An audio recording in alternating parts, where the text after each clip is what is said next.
Fala galera ligada no canal do Penido, eu sou Marcelo Penido e tô chegando para mais um giro de notícias aqui no nosso canal. Hoje, quarta-feira, dia 12 de fevereiro, é dia de Fla-Flu, primeira semifinal da Taça Guanabara, primeiro turno do Campeonato Carioca, tem estreia do Vasco na Copa do Brasil, tem o Botafogo com técnico novo, reforço já treinando e muitas novidades no giro de notícias de hoje.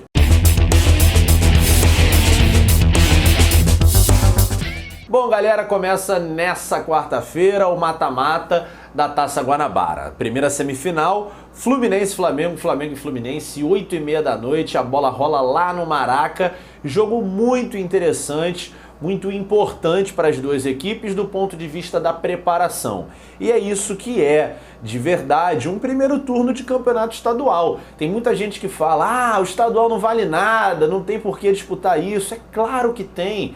É uma grande oportunidade de você ir preparando a sua equipe.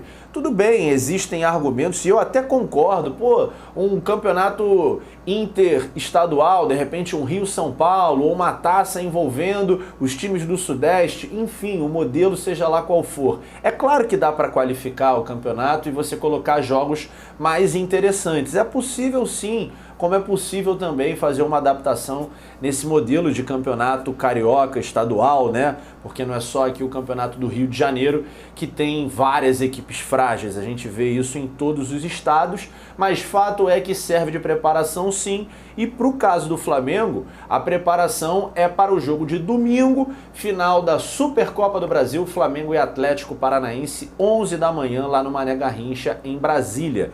Então o ajuste final para esse que vai ser o primeiro título em disputa para o Flamengo no ano vai acontecer nessa quarta-feira. E o técnico Jorge Jesus, evidentemente, vai testar opções, vai continuar avaliando esse elenco que está em formação, galera. Ou pelo menos em transformação, porque a base está mantida de 2019, mas ele ganhou várias peças e é um cara que não aceita a zona de conforto, porque essa é a característica do vencedor. O Jesus já falou sobre isso, que o grande desafio do Flamengo em 2020 seria se superar. Porque como você consegue se manter esportivamente no topo depois de uma temporada na qual você foi campeão do Torneio da Flórida, campeão do estadual, campeão do Brasil e campeão da Libertadores da América? Então, se você quiser continuar lá em cima, você vai ter que se superar apresentando novidades, tirando os jogadores de uma eventual acomodação. E essas contratações que o Flamengo fez foram muito benéficas, porque deixou todo ali o campo de possibilidades em aberto, todo mundo muito motivado, querendo buscar o seu espaço na equipe. Hoje a gente tem algumas disputas interessantes, talvez disputa mesmo por espaço, pensando posição por posição, mas a questão de Gerson e Diego, né, que são dois jogadores que ocupam mais ou menos ali a mesma faixa de campo, embora com características diferentes, fazendo o que seria a mesma função, né? O Gerson dando mais dinamismo, né, uma espécie de motorzinho, fazendo a coisa girar, acontecer, e o Diego cadenciando mais o jogo e, sobretudo, chegando na área, né, para tabelar com os principais jogadores de ataque, dando mais opção ali na parte final, a parte mais ofensiva, que é onde os gols acontecem. Já até participou, né, do gol no jogo contra a equipe do Madureira, quando o Pedro balançou as redes. Então são características diferentes, importantes, interessantíssimas de se ter no mesmo grupo. Tem ainda o Michael, o próprio Pedro, Flamengo com muitas opções para encarar não só o Fluminense nessa quarta, como o Atlético no domingo, o Independiente Del Valle mais para frente, dias 19 e 26, na final da Supercopa, e os adversários que virão daqui para frente na Libertadores e no Brasileirão. Já o Fluminense, eu acho que tem um olhar diferente para essa partida, né? Não está se preparando para um desafio, está tentando chegar um pouquinho mais na frente no desafio que é o próprio campeonato estadual, já que a realidade do Fluminense é diferente. A validade do campeonato regional para o Fluminense hoje é muito maior do que para o Flamengo. Não é só esse efeito de preparação. O título para o Flu vale muito. E é importante também porque nos 7 jogos que o Flu fez até agora na temporada, todos foram contra equipes inferiores tecnicamente. E aí a gente pode até incluir o Flamengo Sub-23, que deu um calor danado no Fluminense. Podia ter vencido, em vários momentos foi melhor. Mas agora não. Agora não só está enfrentando uma equipe de nível máximo, né, que está ali no topo do futebol, como é a melhor equipe. Então é uma baita oportunidade para o Odair colocar à prova o seu time, o modelo de jogo que ele está desenvolvendo, e eu acho que vai ser bem interessante. Acho que ele acerta ao manter a escalação que foi vitoriosa contra o Botafogo no último clássico, mantendo o Hudson no banco de reservas. Acho que Henrique e Hudson deixa o meio de campo muito pesado, e com Yuri, Henrique e Nenê ele já tem um equilíbrio maior. O ataque é bem rápido com o Wellington Silva, Evanilson e Marcos Paulo, uma aproximação grande do Nenê, que está fazendo um início de temporada muito bom. Não lembro de um último assim tão bom do Nenê. Então acho que temos tudo para ter um grande duelo na noite dessa quarta-feira. Outro jogo que acontece também nessa quarta é Vasco e Altos do Piauí, às 9h30 da noite. O jogo é lá em Teresina, estreia do Vasco na Copa do Brasil. Nem preciso falar sobre a importância dessa partida, porque são óbvios os motivos, né? O Vasco precisa avançar nessa que é a única competição nacional que o Vasco tem condições de brigar ou de sonhar pelo menos com o título. Brasileiro é impossível, a Copa do Brasil, para mim hoje, também é impossível de ser vencida pelo Vasco. Mas é uma competição de mata-mata, as coisas melhorando no meio do ano, chegando mais jogadores, quem sabe, né, o vascaíno não possa sonhar com essa possibilidade.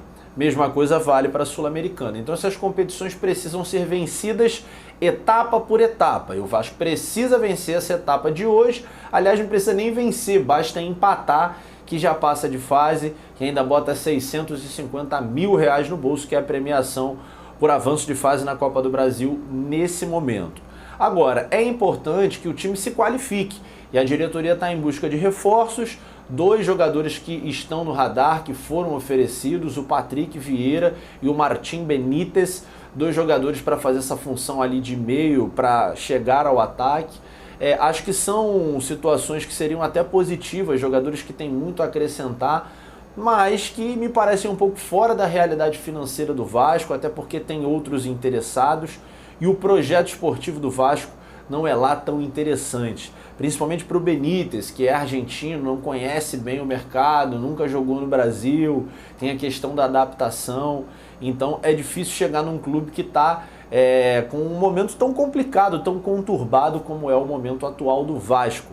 O Internacional, o Corinthians, são outros times que estão na briga e talvez fiquem um pouco mais fortes numa eventual negociação com esse ou outro reforço. Mas se não for nenhum dos dois, tem que ser um terceiro, um quarto, um quinto, mas o Vasco precisa melhorar e reforçar o seu meio de campo. Como fez o Botafogo ao contratar o Honda, conseguiu trazer uma opção fora do óbvio, totalmente inesperado. Foi uma baita de uma estratégia, de um movimento acertado do Botafogo, que agora está fazendo um outro movimento que me parece muito acertado também. Eu ia dizer mais acertado ainda, mas não quero comparar. Agora, o acerto com o Paulo Autuori é um golaço da diretoria do Botafogo. Foi o último treinador que foi campeão brasileiro com o Bota em 1995. Montou aquele time emblemático com Túlio, Donizete, Beto Cachaça, Sérgio Manuel. Era um timaço. E o Botafogo foi campeão brasileiro, jogando muito bem. Paulo Autuori era o treinador e, sobretudo, o Botafogo consegue apresentar um projeto, novamente aí falando de projeto, conseguiu apresentar um projeto interessante para o Paulo. Ele chega como treinador, o primeiro momento vai ser para fazer esse trabalho mesmo, mas ele faz muito bem a função gerencial, esse intercâmbio entre o vestiário e os níveis mais altos ali do futebol, né, e da diretoria. Então ele faria muito bem ao Botafogo nesse processo de transição, né, para clube-empresa. Ele agora chega para assumir como técnico e tem essa possibilidade de migrar para uma posição de gestão já no meio de ano ou no fim do ano, enfim. Golaço da diretoria do Botafogo. Falando em golaço, o Honda já está treinando, chegou bem, fisicamente surpreendeu lá a galera da comissão técnica, já vai a campo e deve ter condições de estrear entre 2 e 3 semanas. Um ótimo reforço para o Botafogo, que agora sim está no caminho bom, trazendo um técnico experiente, um baita de um profissional, conhece futebol, é bom no trato com os jogadores e qualificando o time na medida do possível. Beleza, galera? A gente fica por aqui pedindo para você deixar aquele like para fortalecer a gente. Se for novo no canal por acaso, clique aqui no botãozinho vermelho, se inscreva, ative as notificações para ficar ligado por tudo que rola aqui no canal do Penildo. Eu fico por aqui e volto amanhã em mais um Giro de Notícias. Até lá!